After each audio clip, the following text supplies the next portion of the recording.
Това са кюфтенца от нахлуд и леща с чеснова майонеза и салата от краставици, нар и авокадо. Бон апетит! Днес ще си правим кюфтенца от нахлуд и леща и тук сега сме сварили 175 грама леща, кафява и червена. Отдолу има нахлуд около 250 грама, вече сварен от буркан. Сложили сме малко зърна от кимьон, зърна от черен кимьон, смлян зелен лук, смлян червен пипер, лютичък.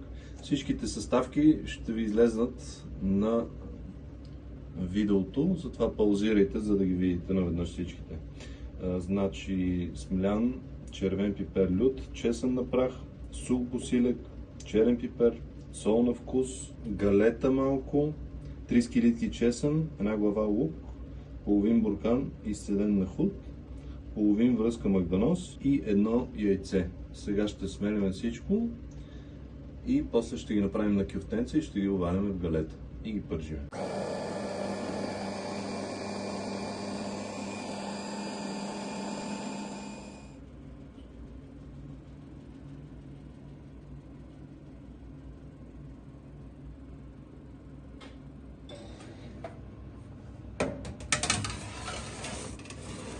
Слагаме на 200 градуса, 180-200 за 45 минути. Ето така ни станаха кюфтенцата.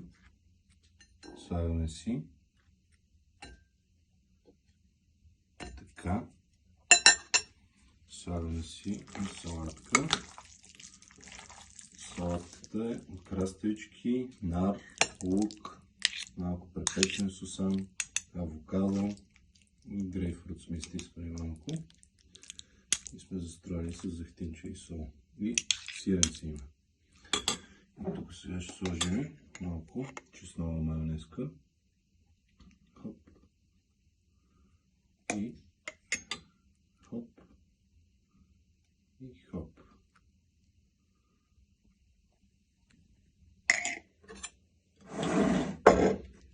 Това са кюфтенца от нахлуд и леща с чеснова майонеза и салата от краставици, нар и авокадо. Бон апетит!